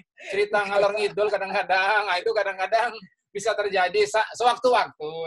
Ini kan tantangan maksudnya. Sekarang saya ngomong ya, ya sekarang saya ngomong. Kasih waktu berapa menit? Istri saya. Berapa menit biar nggak matung. Secepatnya. Jadi gini Pak, kalau kita mengalami kehidupan yang tidak kita planning dan itu terjadi dalam hidup kita, bahwa itu berarti sungguh-sungguh anugerah Tuhan. Karena apa? Kita nggak pernah planning bahwa kita ini mau jadi pembicara duet. Waktu mau nikah pun nggak ada. Tapi ternyata dalam perjalanan hidup Tuhan menuntun. Berarti itu benar-benar adalah rencana Tuhan. Itu karya Tuhan di dalam kehidupan kami. Itu yang luar biasa. Yang kedua, kenapa? Karena memang yang Pak Jaleman bilang, saya pengajar KOM, Bapak pengajar KOM, pengajar BPN, BP2 sama. Jadi yang namanya materi itu udah ada filenya. Jadi ketika kita mau ngomong apa, dia ngomong apa, ya ini tektokan, jadi tektokan. Oh, ngomong ini, saya harus nyaut ini. Oh, ini ngomong ini. Jadi nggak ada tulisan itu, nggak ada Pak, nggak ada. Cuma ini aja. Nanti poin besarnya kamu mau ngomong apa, kita ngomong ini. Oh gini. Itu benar-benar tuh dari Tuhan semua, dari latihan dari Tuhan. Jadi artinya kita melatih dan ternyata Tuhan bisa kasih karunia itu. Dan sekarang terpola Pak, terpola jadinya. Kalau Pak Jaliaman lebih kepada prosesnya, kesaksiannya. Kalau saya lebih kepada mainnya, materinya. Ya, jadi poin definisinya lah istilahnya. Saya lebih itu mungkin karena latar kami yang berbeda. Saya orang eksak. Saya kuliah di farmasi UI masuk tahun 79. Jadi udah jelas memang kita kan pakai ini ya, lebih pakai ini. Kalau Pak Jaleman tuh lebih ke kesaksian, lebih kepada proses. Kalau saya lebih kepada kenapa, mengapa, intinya begitu ya. Jadi itu yang melihat jadi bisa saling saut menyahut begitu. Tetapi tidak lepas juga dari perantara. Tuhan selalu pakai ada orang-orang yang Tuhan pakai. Jadi awalnya begini Pak Jarod dan Pak Roni dan semua Bapak Ibu, ada satu anak Tuhan memberikan CD, dulu belum ada mesti CD dulu, dikasih CD kepada kami. Wah Pak Jaliaman kan ini pelayanan suami istri, ini bagus ini Pak. Wah saya senang sekali dikasih materi itu. Terus kami dengarin ada beberapa CD itu, ada 6 atau berapa banyak lah. Terus kami dengarin satu persatu. Wah kami bilang, wah ini bagus banget ini. Padahal mereka itu tidak duet. Itu pembicara suami istri. Pembicara suami istri, tapi mereka gantian. Jadi bukan sesi satu suami, sesi dua istri, enggak. Di sesi 1 dia bicara berdua, cuma gantian. 1 poin, jadi duduk. Nah sekarang poin yang ini kamu maju gitu, belum duet. Jadi itu juga Tuhan pakai untuk pemicu kami, motivasi. Wah ini bagus. Akhirnya seperti berkelanjutan, seperti apa yang kami ceritakan tadi. Begitulah akhirnya sampai sekarang kami bersyukur. Ini satu kebaikan Tuhan yang Tuhan berikan bagi kami. Dan yang kami lakukan hari ini kami mementor Pak. kami mementor beberapa pasangan suami istri, sedang kami mentor. Mungkin Pak Roni Daud pernah ya hadir di couple fellowship kami, dan lihat ada beberapa pengerja kami yang sedang kami mentor untuk mereka juga nanti siap menjadi pembicara duet. Kalau Bapak Ibu rindu di mentor kami jadi pembicara duet, kami dengan senang hati.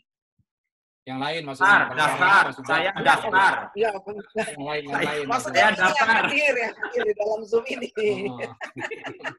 Oke, kira-kira begitu, Pak Jarod. Ya, saya mau daftar biar bisa duet ya.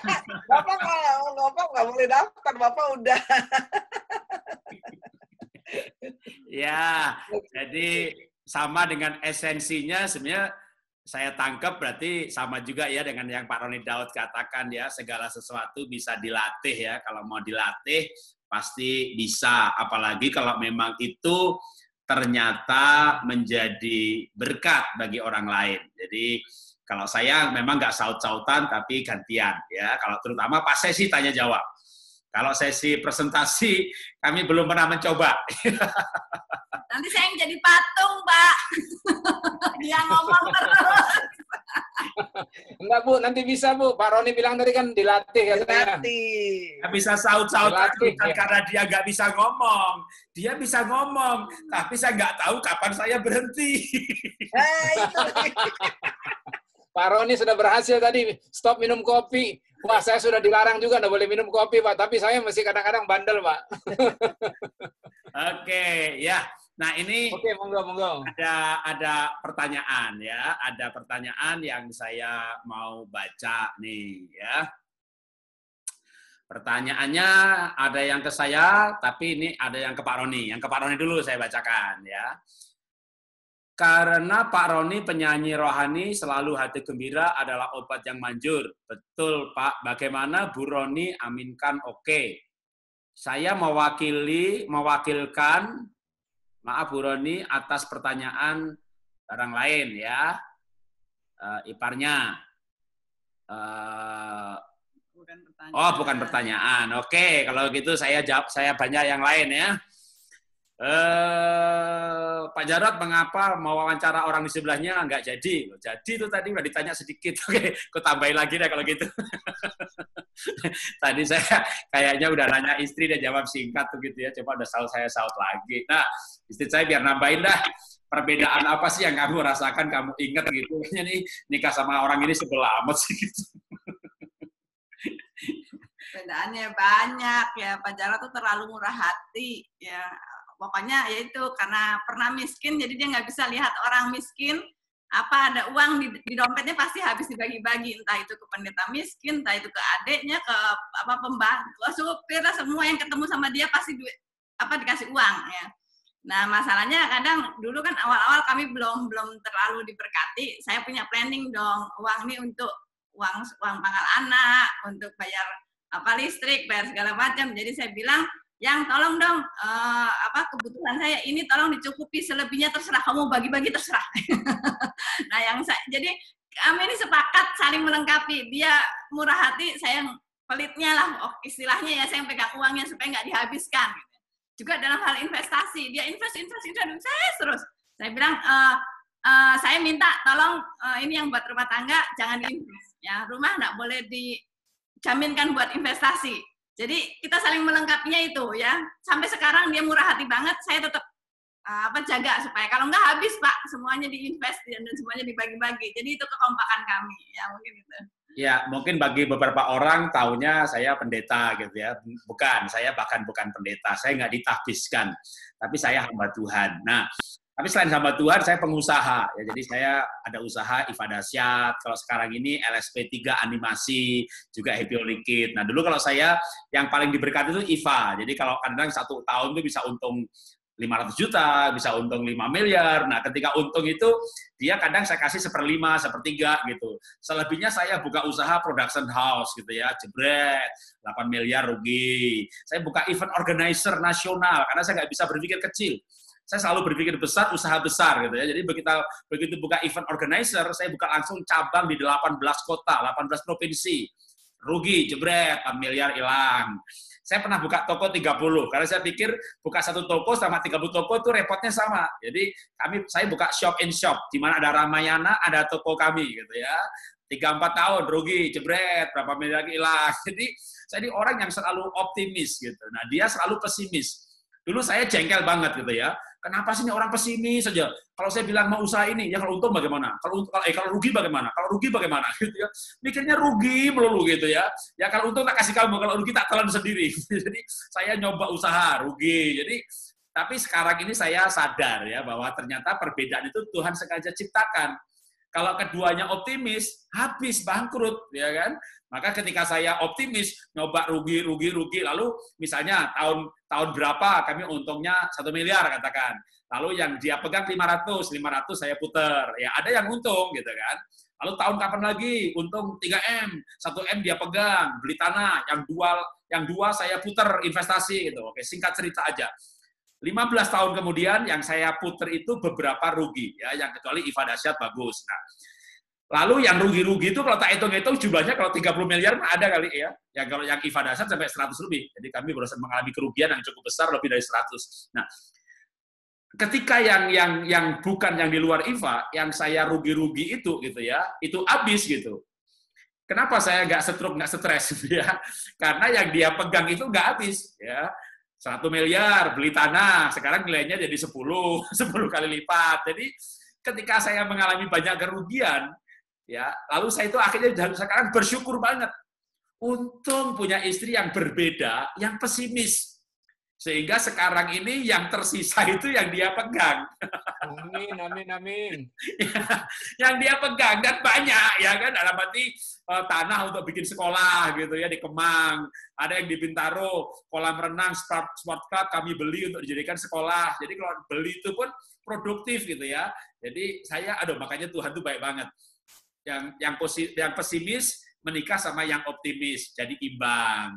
Yang romantis sama yang tidak romantis jadi imbang. Saya romantis banget ya. Saya lebih romantis loh, dia enggak gitu ya. Nah, untung loh kalau dua-duanya romantis kan anaknya 13 ya. Tapi karena saya romantis dia tidak, anaknya 3 cukup. Jadi sebenarnya perbedaan itu kalau dikelola dan disadari, nah coba jangan kayak saya ya. Saya ini kadang sadarnya ketika rugi baru sadar. Jadi mungkin Bapak Ibu nggak perlu rugi lah. Belajar dari pengalaman saya aja yang terlalu optimis. Nah, terlalu itu ternyata tidak baik. Nah, tapi kami mengucap syukur. Kesadaran itu juga datang tidak terlambat. Dalam arti kami masih punya banyak hal, masih ada usaha, dan karena dia pesimis, makanya misalnya dulu usahanya butuh agunan, nah dia nggak mau. Rumah itu jangan diagunkan. Kalau kamu ada untung, mau diputar ulang, boleh. Silakan diputar ulang. Tapi tabungan yang di dia, rumah yang di dia, sekolah aset yang di dia, pokoknya semua surat yang ada di dia, tidak boleh diagunkan. Karena dia punya prinsip. Wah, sudah masuk, nggak bisa keluar. Sudah masuk, nggak bisa keluar. Jadi saya tipe spend, dia tipe hold, gitu ya. Nah itu juga perbedaan yang sebenarnya tidak perlu dibenturkan, tapi bisa menjadi saling melengkapi. Oke, ada pertanyaan lain yang saya mau baca sekarang ya. Pertanyaannya adalah bagaimana mengampuni dan melupakan pasangan yang sudah mengkhianati berkali-kali? Apakah rumah tangga bisa benar-benar pulih lagi? Apa bisa bahagia? Oke, Pak Roni yang jawab ya. Kalau nggak Pak Roni, Ibu Roni deh. Orang yang sudah, keluarga yang sudah dikhianati. Jadi pasangan mengkhianati berkali-kali. Ya, apa bisa pulih dan bahagia? Ya, silakan Bapak atau Ibu. Memang itu perkara yang tidak mudah ya. Makanya mengampuni itu butuh anugerah Tuhan dalam hidup kita. Kita nggak mungkin bisa mengampuni orang lain dengan kekuatan kita sendiri, apalagi dalam kondisi yang sudah melukai berkali-kali. Tetapi karena kita sudah diampuni oleh Tuhan, maka sebetulnya dalam diri kita itu sudah ada ability, sebuah kemampuan untuk bisa mengampuni orang lain. Itu bedanya ya. Karena kita sudah diberi kemampuan dari Tuhan untuk bisa mengampuni. Nah, sekarang tinggal itu lagi, kembali dengan kata yang saya tekankan, latihan itu. Bagaimana perlu kita melatih diri kita untuk melepaskan pengampunan. Karena kalau sesuai firman kan dalam satu hari harus mengampuni 70 kali 7 kali. Ya, jadi itu 490 kali, artinya tiap 3 menit kita mesti melepaskan pengampunan, tiap 3 menit. Jadi kalau mau ditanya seperti itu, bagaimana? Tentu pertama kita minta anugerah Tuhan yang memampukan kita untuk terus bisa melepaskan pengampunan, dan pasti bisa asal kita mau melatihnya dan melakukannya. Karena kalau kita sudah diampuni oleh Tuhan, maka kemampuan untuk mengampuni Tuhan sudah berikan kepada setiap kita. Jadi jalan pemulihan tetap terbuka lebar bagi kita yang pernah mengalami keterlukaan, walaupun sudah berkali-kali seperti itu. Terima kasih. Ya, terima kasih ya Pak Roni jawabannya. Jadi kita percaya di dalam nama Tuhan Yesus pasti ada pemulihan. Ya, perempuan yang 5 orang suami itu pun yang sekarang ini bukan suaminya, ketemu Tuhan dan dia berubah. Jadi, tapi memang mengampuni tidak mudah.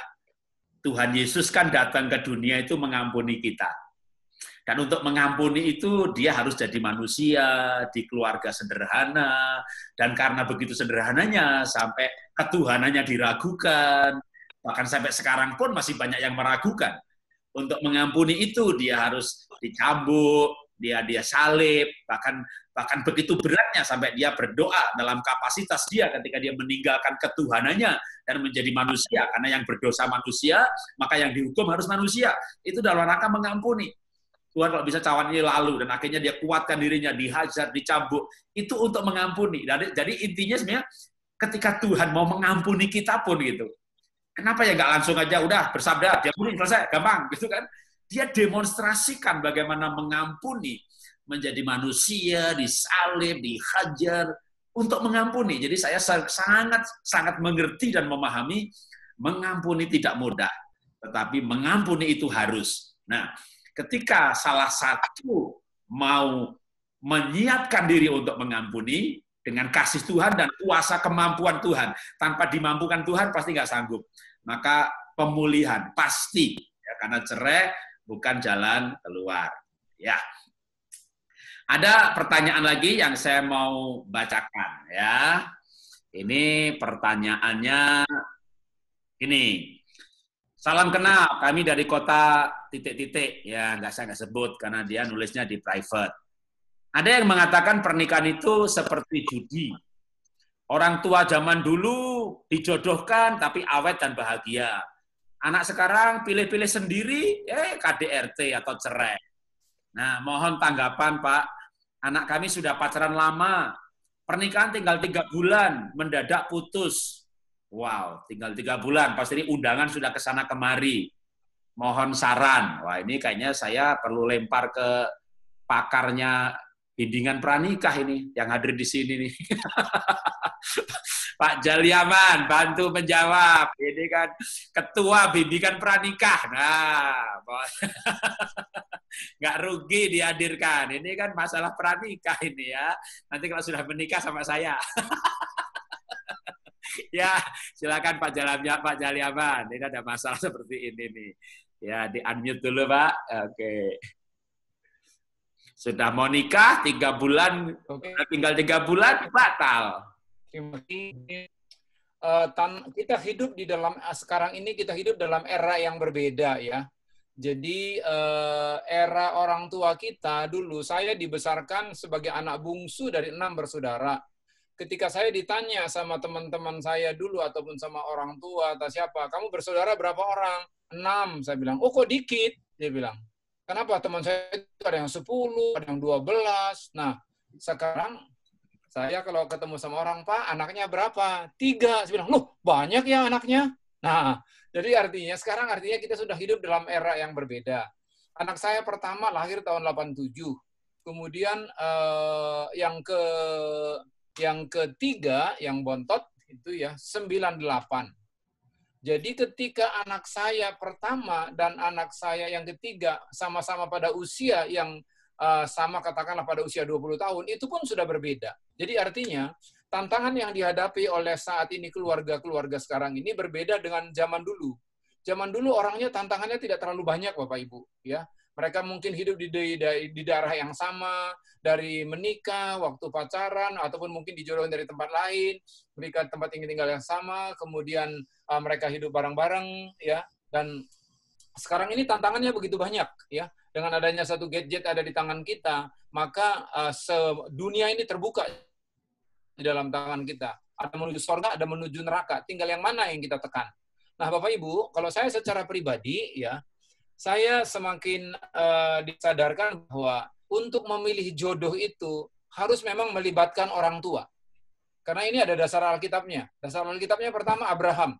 Abraham untuk memilih teman hidup itu adalah dia tahu bahwa anaknya itu, bahwa dia akan jadi bapak orang beriman, orang yang sungguh-sungguh. Maka dia mengutus, dia bukannya tidak ada orang-orang di sekitar dia, wanita-wanita cantik, tapi dia tidak mau punya menantu yang tidak cinta Tuhan. Maka Eliezer disuruh untuk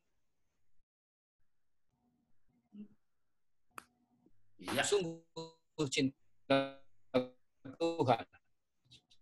Kemudian yang kedua dalam Yeremia pasal 29, sebentar ya. Yeremia pasal 29, di situ dikatakan, carilah bagimu istri untuk anakmu laki-laki. Ya, saya baca sebentar ya. Yeremia pasal 29, ayatnya yang ke... ini. Ayat yang kelima, Yeremia 29 ayat 5. Dirikanlah, ayat 6. Ambillah istri untuk memperanakkan anak laki-laki dan perempuan, dan ambilkanlah istri bagi anakmu laki-laki, dan carikanlah suami bagi anakmu perempuan, supaya mereka melahirkan anak laki-laki dan perempuan. Walaupun ini memang dalam konteks pembuangan, ya, mereka ketika waktu itu dibuang ke Babel. Tapi artinya bahwa untuk mencari teman hidup, jodoh itu adalah senantiasa partisipasi campur tangan orang tua. Jadi kalau mungkin dikatakan dulu adalah misalkan dulu enggak pacaran, dijodohin sama orang tua, kok rasanya cocok. Sekarang anak yang pilih sendiri kok sekarang milih-milih sendiri, tapi sering berujung KDRT. Nah, Bapak Ibu, jadi makanya saya berharap dan saya tetap merindukan bahwa anak memang bisa artinya memberikan satu usulan-usulan. Makanya kalau kami praktekkan bahwa begitu anak kami mungkin ada dekat dengan seseorang, kami katakan seperti yang kami katakan tadi, kasih kenal sama kami dulu. Kita ajak ngobrol, kita ajak makan, ya. Nah, dari ajak makan aja kita sudah tahu gayanya. Pak Jarot misalkan. Saya minta air putih, Pak. Dia minta jus. Nah, kira-kira menurut Pak Jarot ini gimana ini? Calon-calon ini begini kan? Jadi kita sudah tahu kira-kira orang ini bagaimana. Nah, jadi artinya bahwa peranan anak itu ya mau tetap perlu bimbingan dari orang tua untuk mendapatkan satu pilihan yang tepat. Kenapa? Untuk mendapatkan satu pilihan yang tepat, pertama ialah mempunyai satu visi yang sama. Visi yang sama tentu didasari dengan iman yang sama. Jadi itu yang terutama. Bukan kecantikan, bukan karunia, bukan ganteng, bukan harta, bukan materi, bukan gelar, tetapi visi yang sama. Visi yang sama itu yang menentukan falsafah hidup yang sama. Kalau visinya berbeda, falsafah hidupnya berbeda, mana mungkin mereka bahagia. Kadang-kadang waktu pacaran kan gini, waktu pacaran itu baik semua, cocok semua. Tetapi tidak pernah diceritakan bagaimana mereka, apa mimpi-mimpi mereka. Visi mereka tidak pernah diceritakan. Sehingga akhirnya bahkan nanti kalau ibadah dimanapun mereka tidak pernah diskusikan. Ada satu pasangan, hari Sabtu diberkati, hari Minggu berantem. Kenapa? Mau ibadah nih.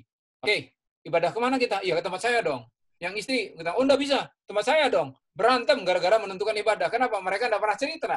Nah, jadi artinya kita melihat kalau pendapat saya ya. Jadi kita memberikan satu kebebasan bagi anak, tetapi tetap kita bimbing ya. Kebebasan dalam pengertian kita mendoakan sehingga pilihan anak kita itu tetap kita memberikan arahan-arahan sehingga pilihan anak kita itu pun sungguh-sungguh yang memenuhi kriteria-kriteria yang dari berdasarkan kebenaran firman. Mau ditambahin? Ibu? Ini. Ada pertanyaan. Dulu kan dijodohin. Ya, terima kasih Cocok. Terima kasih, Anak yang pilih Daliaman. KDRT berujung. Tanggapan. Oke. Dari sisi wanita.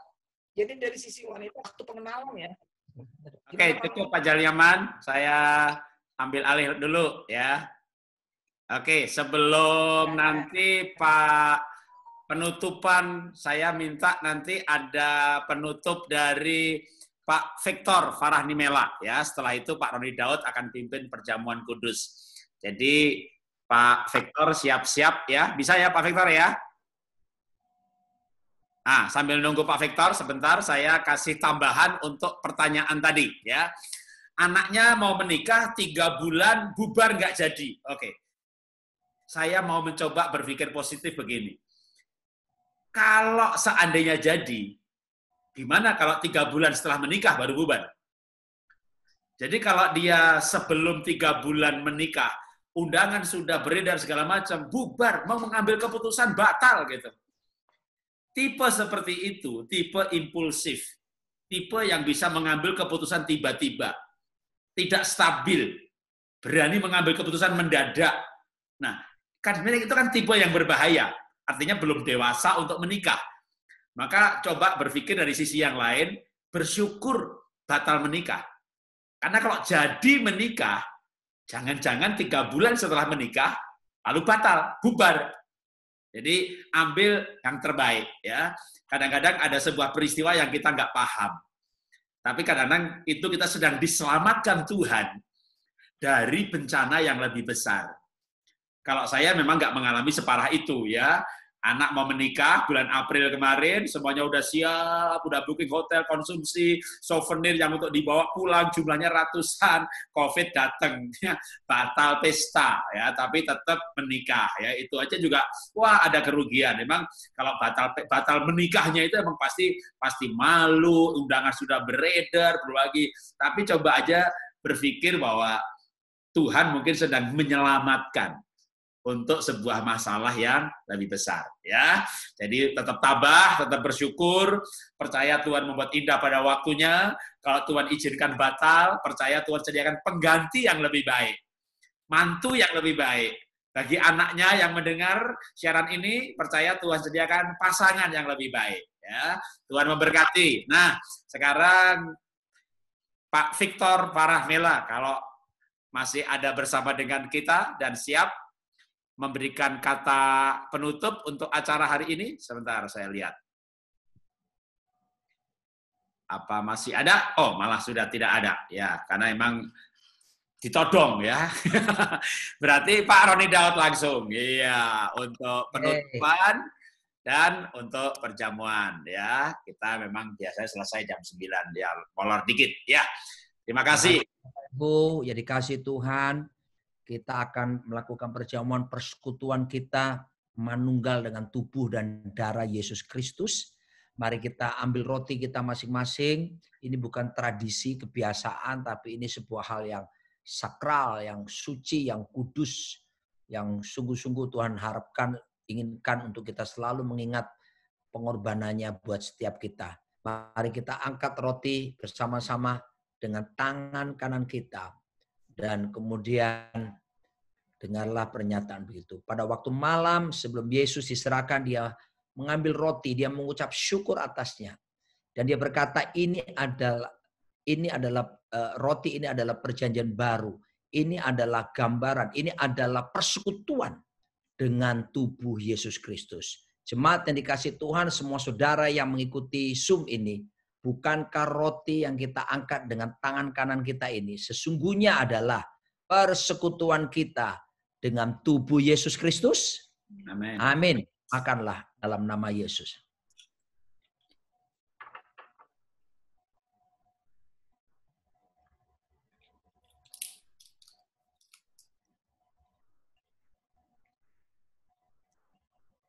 Saya sungguh percaya bahwa ada kuasa kesembuhan ilahi lewat kuasa bilur-bilurnya, darahnya.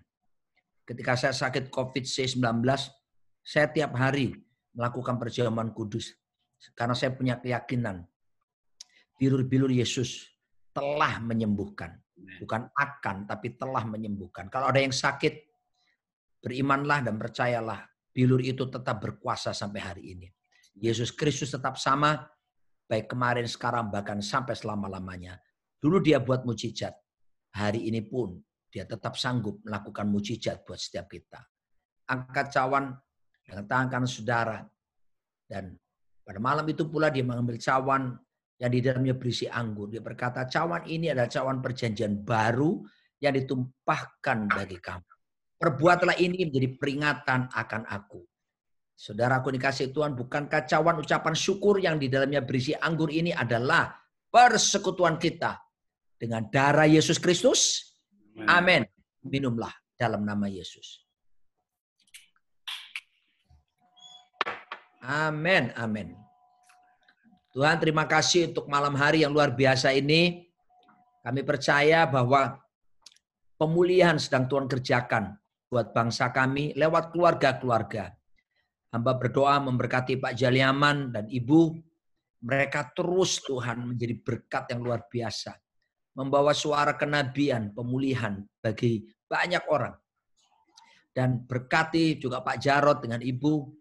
Terus mereka pun Tuhan membawa suara kenabian buat bangsa ini. Buat keluarga-keluarga. Sehingga banyak rumah tangga dipulihkan. Kerajaan-Mu ditegakkan di sana. Buat semua saudara-saudara yang hadir di sini, kami lepaskan berkat turun atas mereka. Dan marilah terimalah berkat. Sebab Tuhan memberkati engkau serta melindungi engkau. Tuhan menyinari engkau dengan wajahnya dan memberi engkau kasih karunia. Tuhan menghadapkan wajahnya kepadamu, memberi engkau damai sejahtera, sukacita, dan kebenaran kerajaan Allah menguasaimu mulai malam hari ini, sampai Maranatha, bahkan sampai selama-lamanya.